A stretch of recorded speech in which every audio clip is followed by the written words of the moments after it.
O livro do Apocalipse, o mais controverso livro da Bíblia. Em suas páginas, uma ousada previsão do Apocalipse. Seria o Apocalipse uma profecia? Uma visão das coisas por vir ou a história que veio e se foi? A resposta está trancada nas palavras misteriosas do livro. Seriam elas um código esperando para ser revelado ou um mistério que nunca será resolvido? Qual é o verdadeiro segredo do livro do Apocalipse?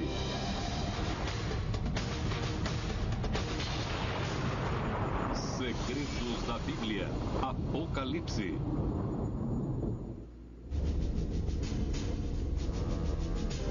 Em um antigo campo de batalha na Terra Santa, as forças do bem e do mal se enfrentam. Uma figura sinistra lidera o exército da escuridão. Este é o local da batalha final da humanidade. Um lugar cujo nome causa arrepios. Armagedon. Este cenário vem não de Hollywood, mas do livro do Apocalipse, o capítulo final da Bíblia. 2000 anos depois de ter sido escrito, trava-se uma batalha diferente sobre o que ele significa. Sem dúvida, é o livro mais controverso da Bíblia.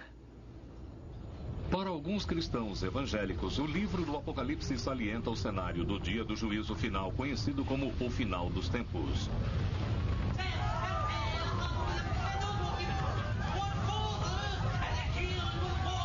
E dizem que esse cenário está se desenrolando perante nossos olhos. Todos os dias vemos fatos relacionados com a profecia bíblica. Há 4 anos, todas as manhãs no noticiário, ouço algo que tem a ver com o Apocalipse. Fica muito clara a relação desses fatos com a profecia bíblica. Se formos considerar os tempos horríveis que virão sobre este mundo, vamos querer avisar as pessoas sobre isso. Quer dizer, sobre o que virá no futuro e como se preparar. Deus está contando a história antes que ela aconteça. Muitos estudiosos dizem que o Apocalipse é um produto de seu tempo. Textos apocalípticos falam das questões de sua própria época. Por exemplo, o Apocalipse no Novo Testamento se dirige a questões romanas. Ele fala sobre o mundo romano, sobre as dificuldades nesse cenário e sobre a esperança que os cristãos podem ter ao mesmo tempo em que estão sendo perseguidos no mundo romano. Esses textos não devem ser entendidos literalmente. Espera-se que sejam simbolicamente entendidos. Os símbolos aparecem em abundância no livro do Apocalipse. As confusões também. É como um sonho, dado que temos várias imagens. É um sonho que não faz sentido. As imagens não são coerentes se analisadas sob um dado ponto de vista. Se lermos o livro do Apocalipse, iremos nos deparar com grandes monstros que surgem do mar, como o dragão vermelho, o guerreiro messiânico. Todos os tipos de pragas possíveis. O autor do livro do Apocalipse fala de 7 sinais. De taças cheias com a fúria de Deus. De uma prostituta que monta uma besta escarlate.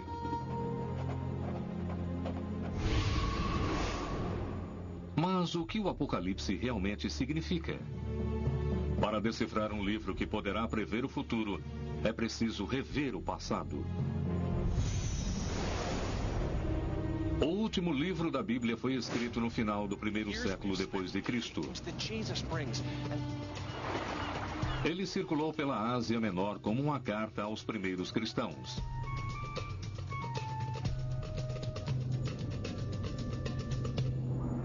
É chamado de O Revelador ou A Revelação.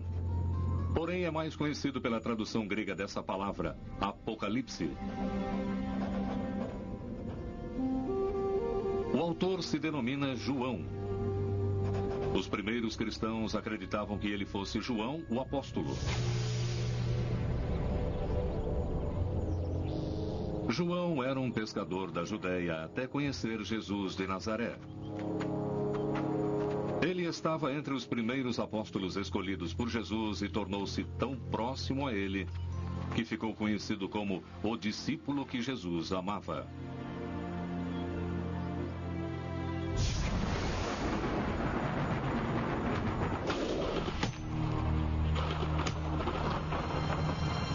Quando Jesus foi crucificado, João foi o único apóstolo que permaneceu como testemunha.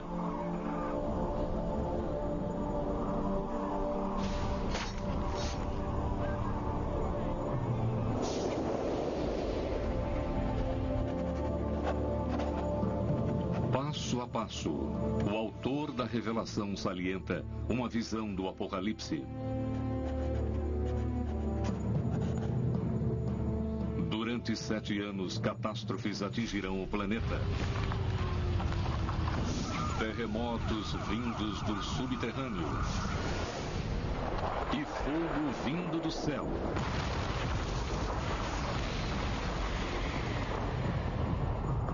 Então, um louco carismático subirá ao poder.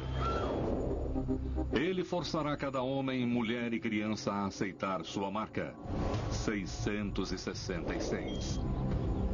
Através desse sistema de números, ele controlará a humanidade e governará o mundo. João o chama de a besta. Os crentes o chamam de anticristo. É improvável que saibamos quem ele é logo de cara, mas acredito que ele esteja vivo.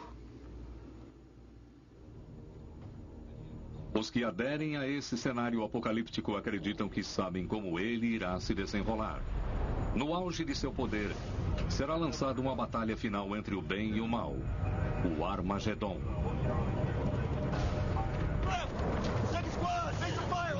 A maioria das pessoas do planeta morrerá.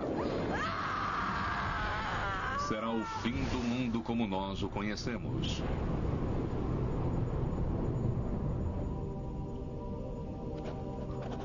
Para alguns cristãos fundamentalistas, esse cenário não está aberto a interpretações. É uma previsão do inevitável. Eles baseiam suas crenças não apenas no Apocalipse, mas em passagens seletas do Antigo Testamento. Quase 27% de toda a Bíblia é profética por natureza. Pessoalmente, eu não vejo como seria possível interpretar a Bíblia de outra maneira, senão literalmente. Faz sentido que, se Deus nos deu sua palavra, que ele nos fornecesse uma maneira de entendê-la. A maioria dos teólogos cristãos não lê as Escrituras tão literalmente. Há muito que juntar e interpretar. Acho ótimo reconhecer o que tem sido feito. Às vezes as interpretações são realmente vigorosas e não tem muito a ver com o texto original.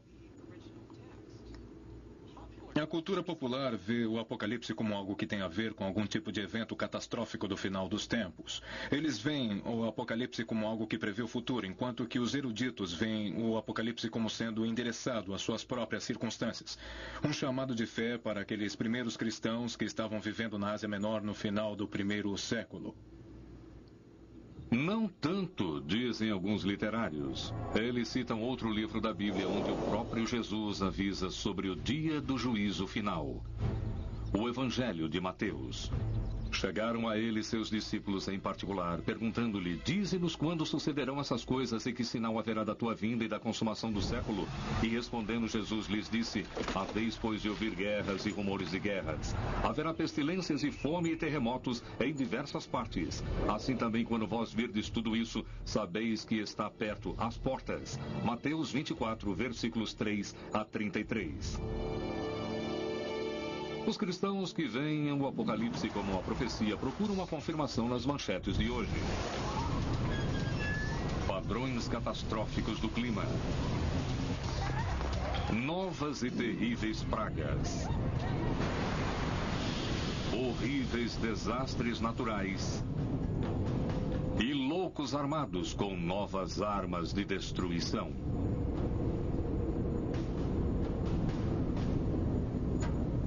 É disso que trata o Apocalipse.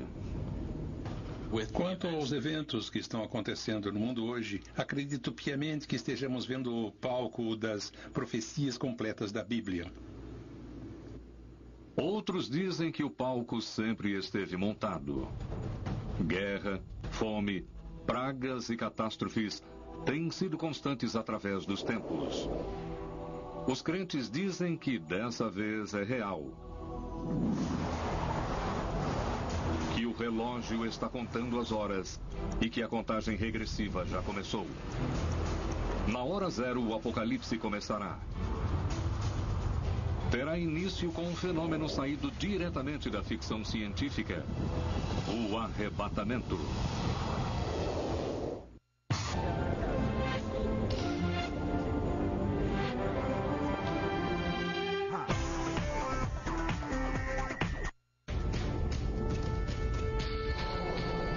Se o mundo teve início com Big Bang, ele poderá terminar sem nenhum único som. O único sinal.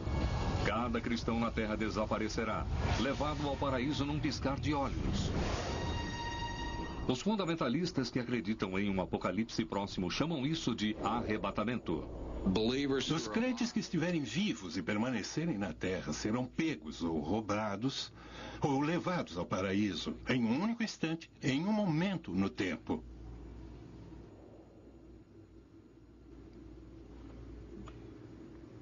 O que é isso?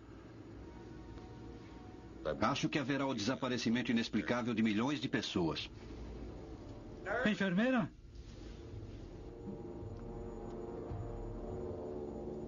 Onde estão todos?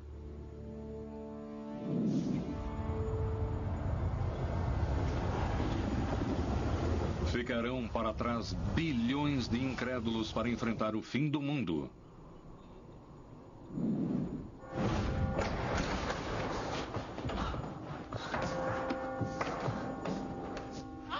Essa interpretação perturba a maioria dos teólogos. Sempre é uma questão para nós de se deveríamos ou não estar lendo o livro do Apocalipse metafórica ou literalmente. Acredito piamente que o livro da Revelação deveria ser lido como um antigo texto apocalíptico. Ele é antigo, saiu daquele mundo, pertence àquele mundo e se dirige às questões daquele mundo.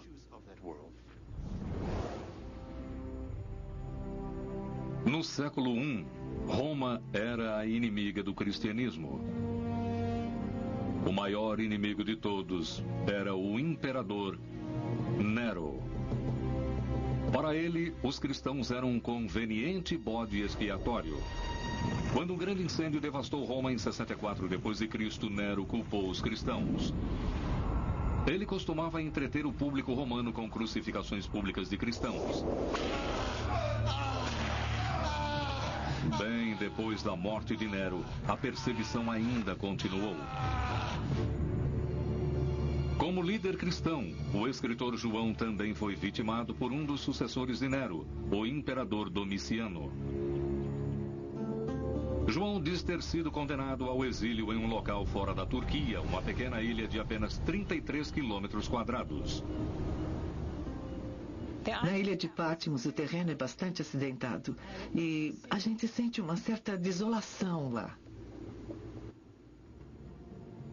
Nesse momento de dor, João escreve uma revelação de esperança a seus amigos cristãos. 22 capítulos curtos, mas um apocalipse épico. João afirma que Cristo voltará e destruirá os opressores. A intenção de João é representar não apenas o final dos tempos, mas talvez mais importante que isso, a destruição do Império Romano. Se você está vivendo em uma comunidade que está vivenciando a perseguição, a destruição do Império Romano representa algo extremamente esperançoso. Os textos apocalípticos eram basicamente escritos em épocas de dificuldade, quando as pessoas estavam passando por fases difíceis, procurando alguma esperança. Então, esses textos estão repletos de mensagens de esperança, em como superar as dificuldades do presente e ver que Deus tem planos melhores para o futuro. Os que leem o Apocalipse como uma profecia acreditam que haverá um grande sofrimento antes da salvação, a salvação pelo arrebatamento. A ideia do arrebatamento ganhou sua popularidade com esse movimento. Aquela história vai decrescendo e continuará dessa forma até o retorno de Jesus.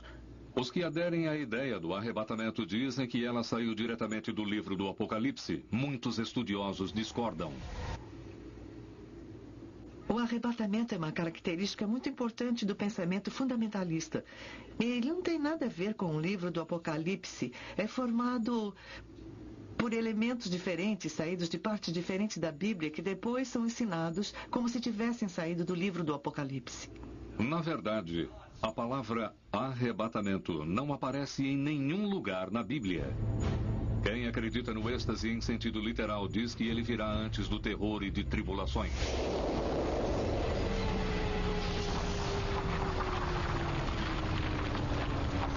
E houve um grande tremor de terra, tal e tão grande terremoto qual nunca se sentiu desde que existiram homens sobre a terra.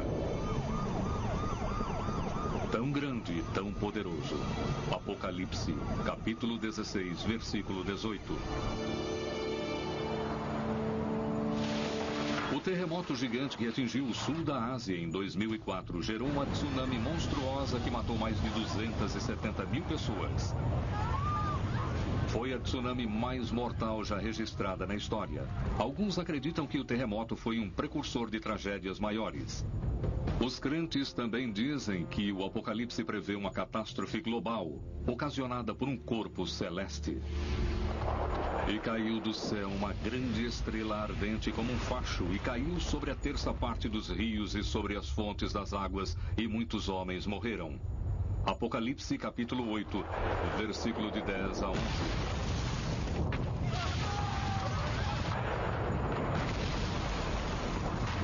Para sustentar seu ponto de vista, os crentes procuram provas não apenas nas escrituras, mas na ciência. Embora colisões em larga escala com asteroides sejam raras, os crentes afirmam que um enorme meteoro poderá estar destinado à Terra. Publicidades recentes de possíveis impactos cósmicos convenceram muitos crentes de que as supostas tribulações estão próximas, e esses tempos terríveis de tribulações são simbolizados pelos 4 personagens mais infames da Bíblia, os 4 cavaleiros do Apocalipse.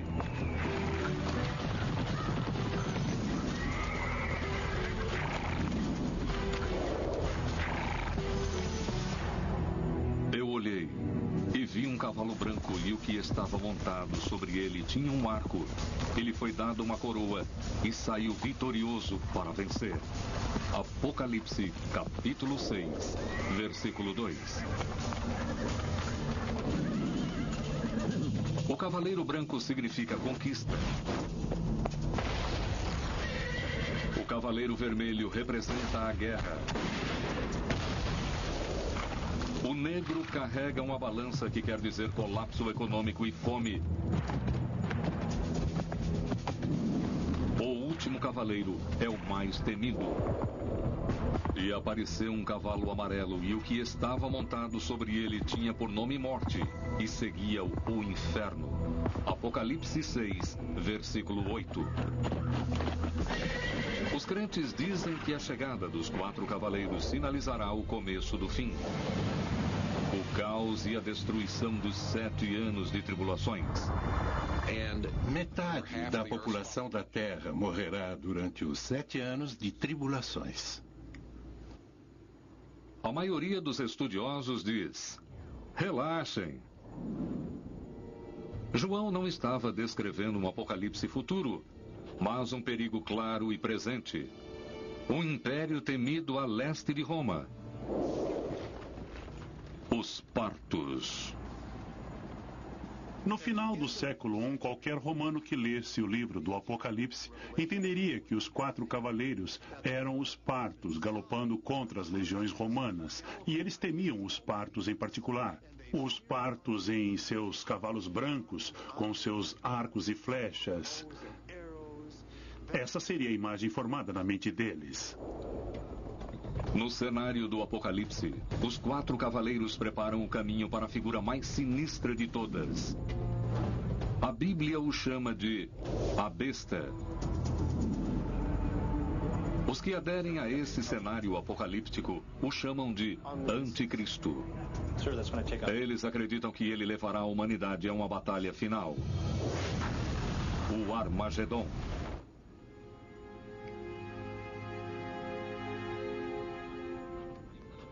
Se o anticristo viesse à Terra, você o reconheceria?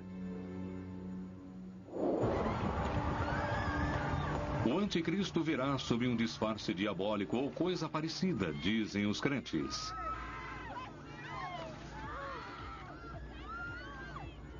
Ele será a pessoa mais popular que o mundo já viu. Quer dizer, esse cara vai ser um astro do rock.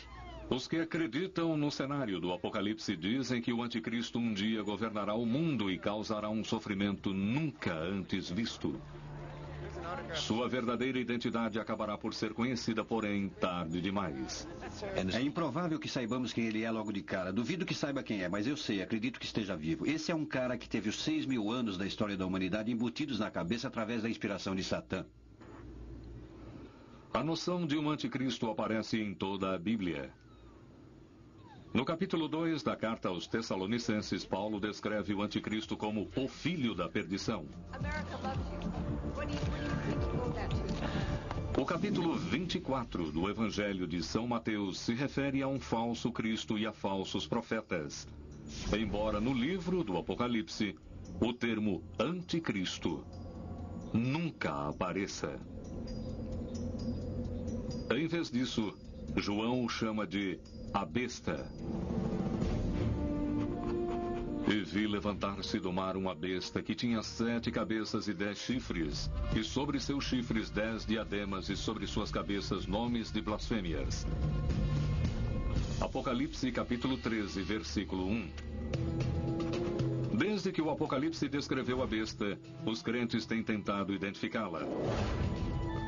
No século XIII, o Papa Inocêncio III chamou o profeta Maomé de anticristo. Durante a Reforma Protestante, Martinho Lutero chamou o Papa de anticristo. O Papa respondeu com a afirmação de que Lutero era o filho de Satã.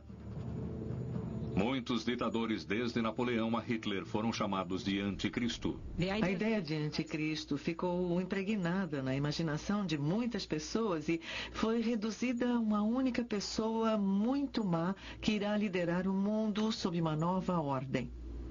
No Apocalipse, João deixa uma pista de sua verdadeira identidade. Quem tem inteligência, calcule o número da besta, porque é número de homem. E o número dela é 666. Apocalipse capítulo 13, versículo 18. 666. Para decodificar seu significado, alguns estudiosos apelaram para a gematria, uma antiga prática hebraica relacionada à numerologia. O alfabeto hebraico tem 22 letras e cada letra tem um equivalente numérico.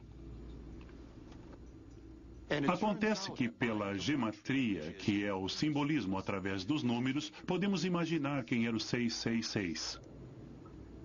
Quando os historiadores bíblicos aplicam a gematria a figuras famosas do século I, eles obtêm um par exato para o número 666. 666 era Nero Kaiser. César Nero, o imperador. Traduza o nome César Nero do grego para o hebraico e o resultado dos números de cada letra será 666. Na verdade, ele foi chamado de a besta por alguns de seus contemporâneos, principalmente por ser um cara mau. Ele era famoso por perseguir cristãos e matar os que não se curvassem a ele. Nero cometeu suicídio antes de João escrever seu Apocalipse, mas sua reputação continuou viva. Para alguns estudiosos, 666 é a mensagem codificada de um exílio cristão. O que João quer fazer naquele contexto é uma acusação do culto imperial romano. João diz que ele custa vidas humanas. Alguns cristãos fundamentalistas discordam. Para eles, o anticristo está vivo. E ele usará sua marca para controlar a humanidade. No cenário deles, o Apocalipse trará o caos. Para sobreviver, cada pessoa precisará aceitar a marca da besta, como o Apocalipse prevê.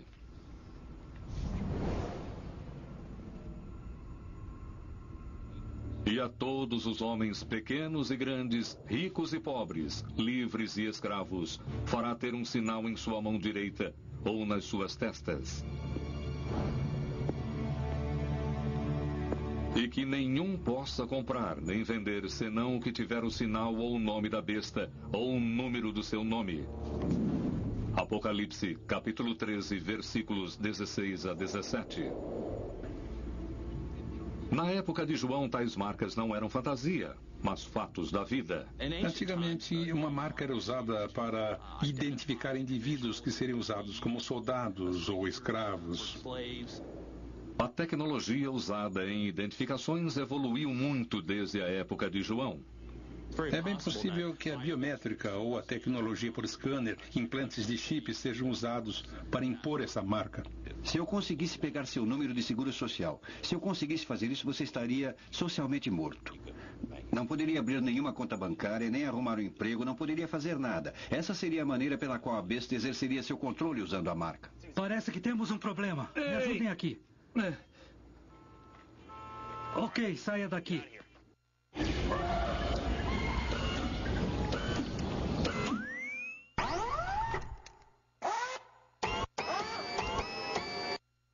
Apocalipse descreve como o anticristo aparecerá, mas não diz quando. Os que acreditam no Apocalipse dizem que ele está entre nós agora.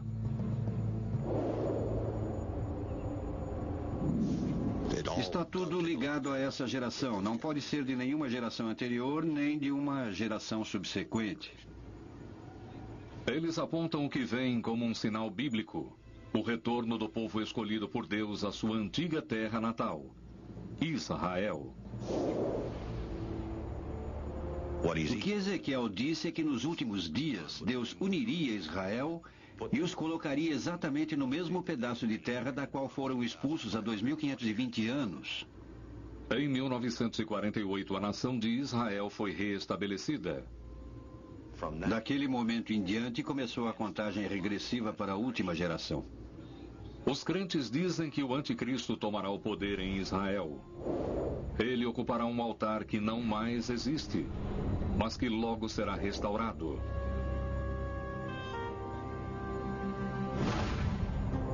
O grande templo judeu em Jerusalém.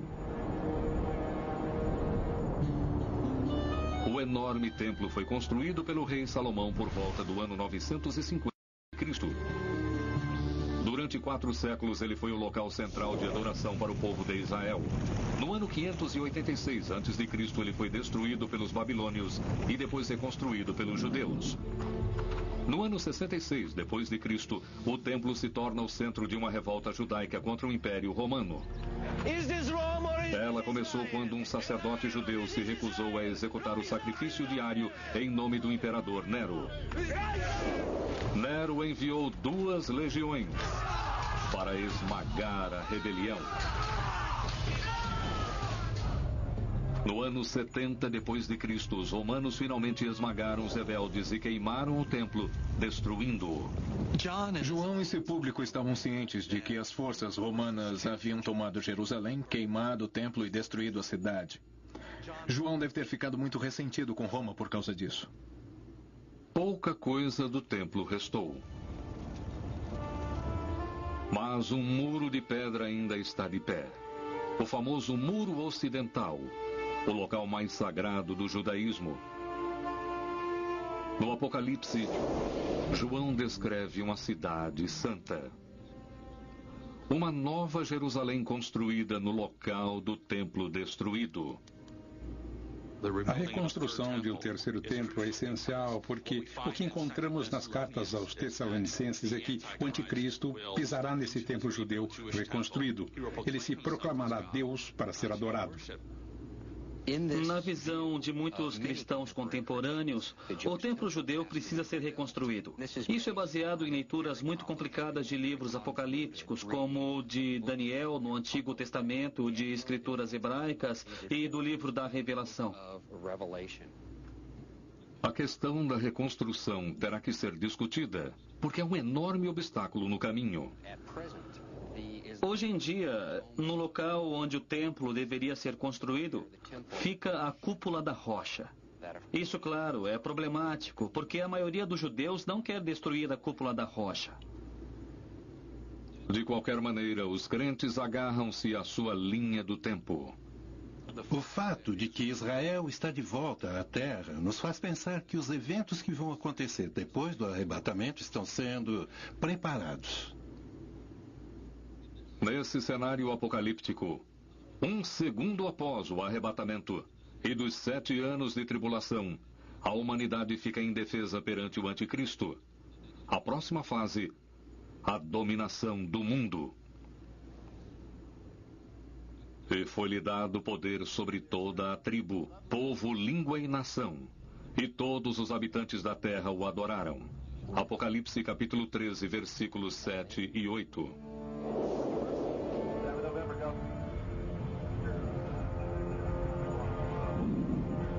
Agora, o anticristo reúne seus exércitos e se prepara para a mãe de todas as guerras. Uma última luta entre o bem e o mal. A batalha do juízo final chamada Armagedon.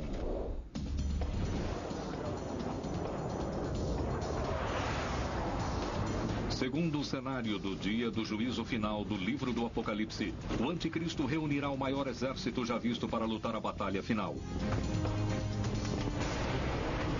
Alguns fundamentalistas até já marcaram o local da batalha no mapa. O anticristo chamará todos os exércitos do mundo para se juntarem em uma área bivac para depois marcharem 160 quilômetros para o sul e atacar Jerusalém. Os antigos hebreus chamavam essa área de Megido.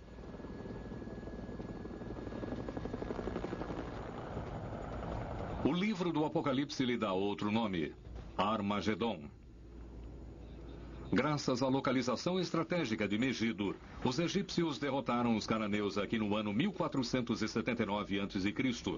É a primeira batalha registrada na história.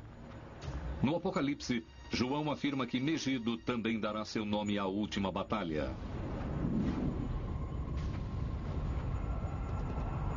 Segundo os que creem no cenário apocalíptico, apenas uma força ficará de pé contra o anticristo. Um grupo de refugiados cristãos e judeus que não foram levados aos céus, mas que se arrependeram. Então temos os exércitos chegando ao sul e atacando Jerusalém. E ele diz que haverá uma grande batalha lá e que metade da cidade será tomada pelo anticristo.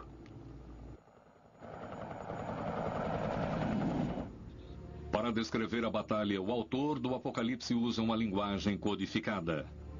E vi assim os cavalos na visão, e as cabeças dos cavalos eram como cabeças de leões, e da sua boca saía fogo, fumo e enxofre. Apocalipse capítulo 9, versículo 17.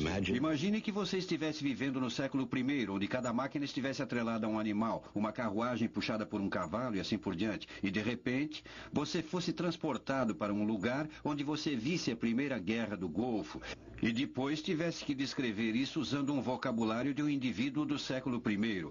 É por isso que o livro do Apocalipse parece tão simbólico. E do fumo do poço saíram gafanhotos para a terra, e lhes foi dado poder.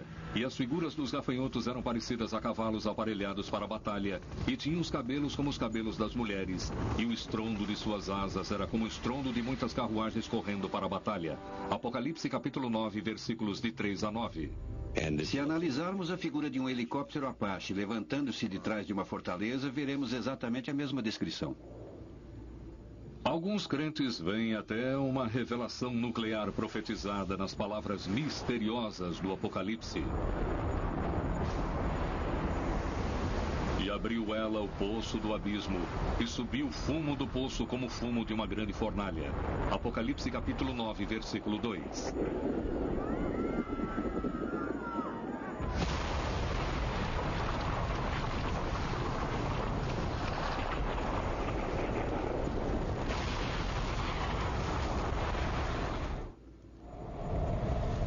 E as estrelas caíram do céu sobre a terra, e todos os montes e ilhas se moveram de seus lugares. Apocalipse capítulo 6, versículos de 13 a 14.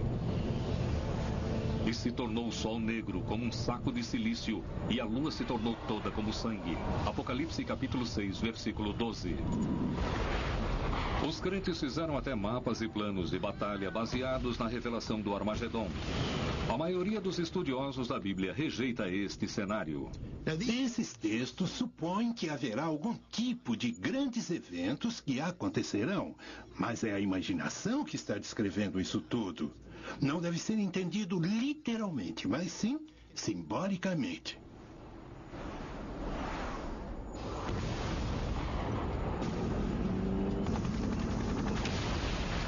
Nessa visão negra do Apocalipse, os crentes veem luz. Justo quando o anticristo parece estar à beira da vitória, ocorre um milagre. O céu se abre e as forças do próprio Deus descem dos céus. É o confronto final entre Cristo e o anticristo. E vi a besta e os reis da terra e seus exércitos congregados para fazerem guerra.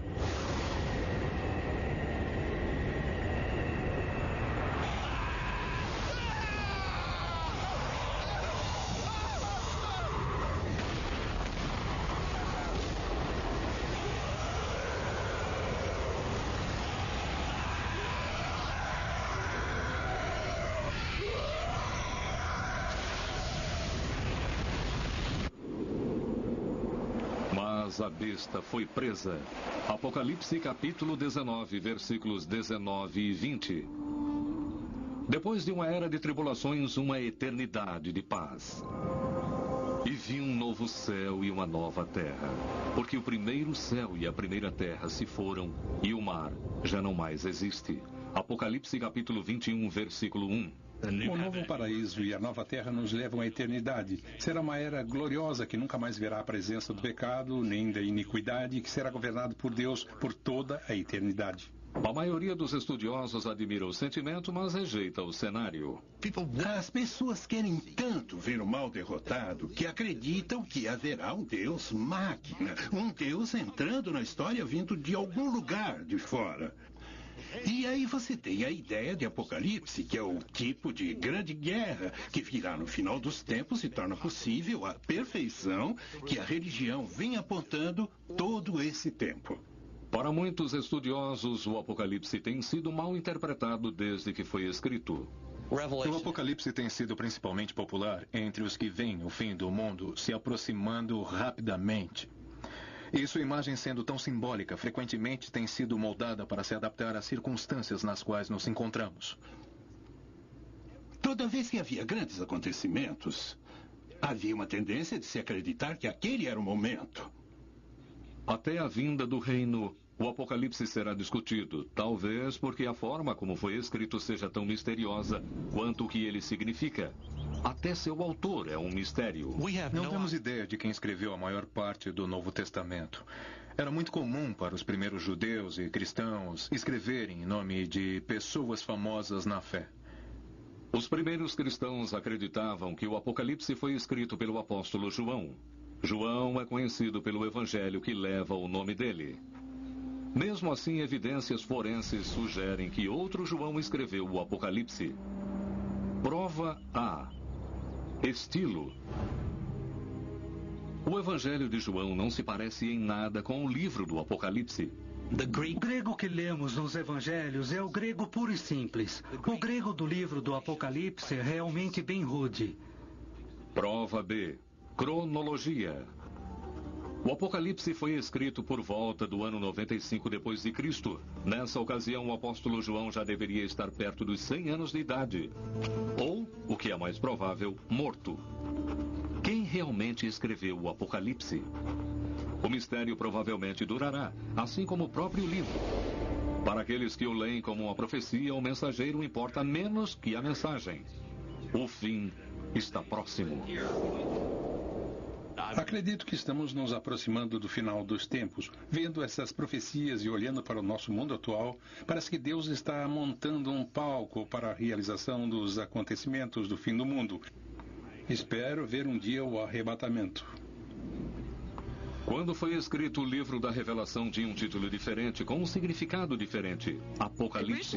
Originalmente, Apocalipse não significa nada mais do que revelação. De alguma forma, aprendemos os segredos que só as divindades conhecem.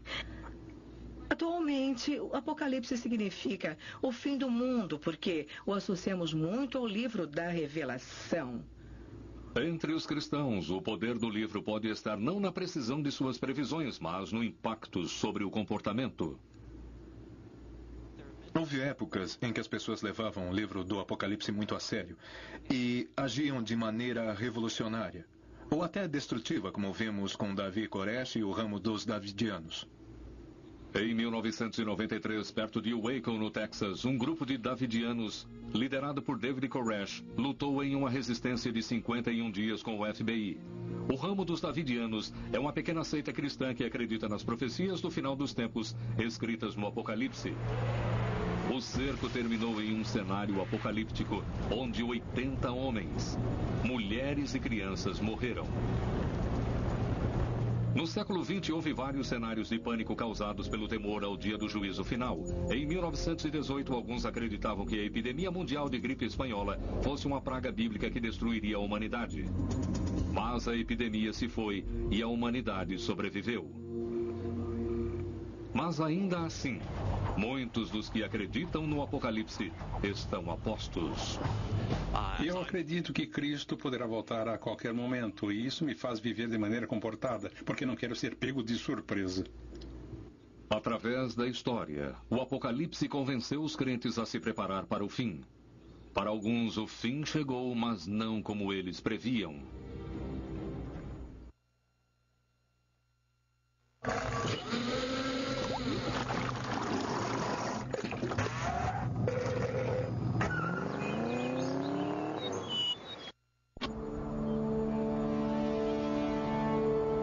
O fim está próximo. É o que diz quem lê o livro do Apocalipse de forma literal. Acredito que essa seja a última geração de seres humanos antes do retorno de Cristo.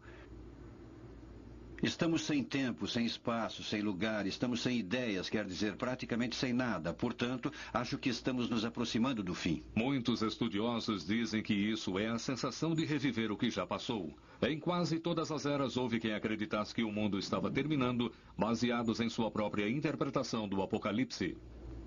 Entramos numa nova era depois do 11 de setembro e da guerra ao terror. E mais uma vez as pessoas estão recorrendo ao livro do Apocalipse para descobrir que tipo de coisas nele justificariam a noção de que o fim do mundo está próximo. Uma das coisas que descobrimos sobre a crença no Apocalipse é que toda geração pensa que ele é especial. Toda geração acha que verá o fim do mundo porque o seu é o período mais corrupto. Se olharmos para isso historicamente, veremos isso se repetindo. 365 depois de Cristo, Poitiers, França. Um bispo chamado Hilário de Poitiers está convencido de que o fim está próximo. Ele começa a dizer para as pessoas para se preparar para o fim do mundo. Mas nada acontece. Mas isso não mudou em nada a imagem dele, porque no século XIX, Hilário de Poitiers se tornou santo.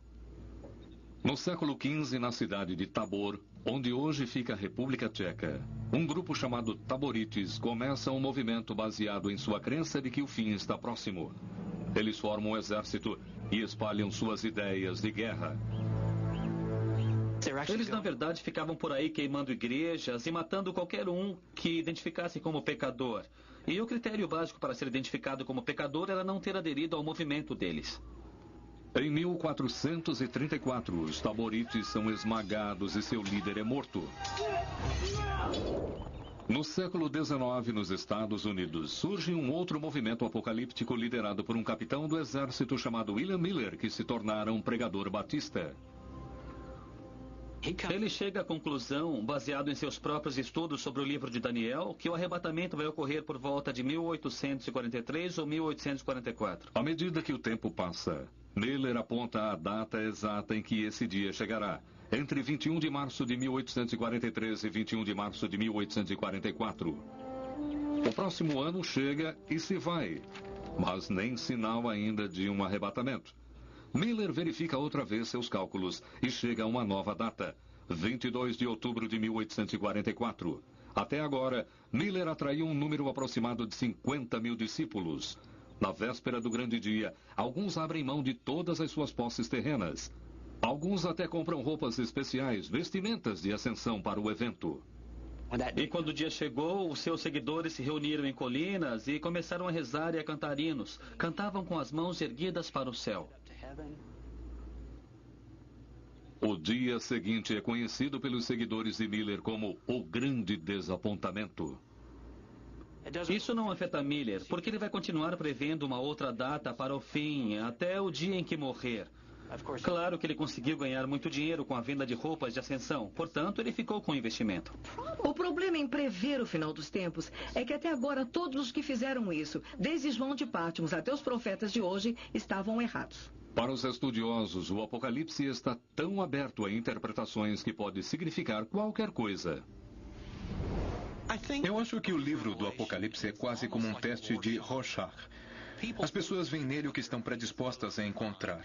Se estão procurando sinais para o fim dos tempos, elas encontrarão correlações entre as imagens do livro do Apocalipse e a própria época e lugar. Os estudiosos acreditam que os que interpretam o Apocalipse literalmente não percebem o sentido completo.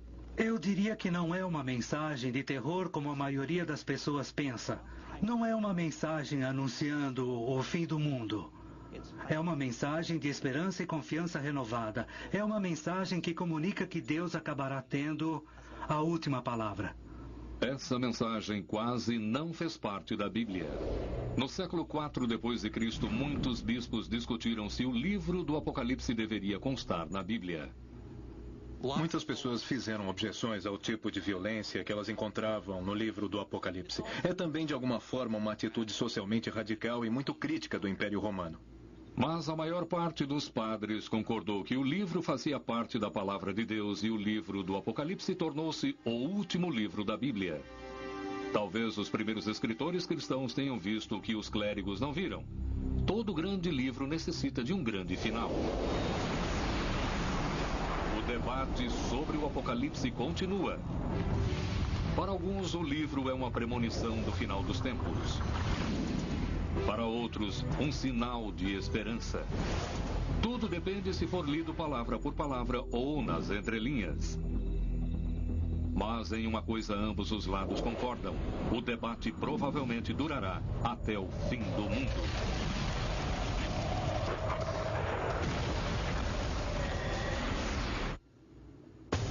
Versão brasileira, Centauro.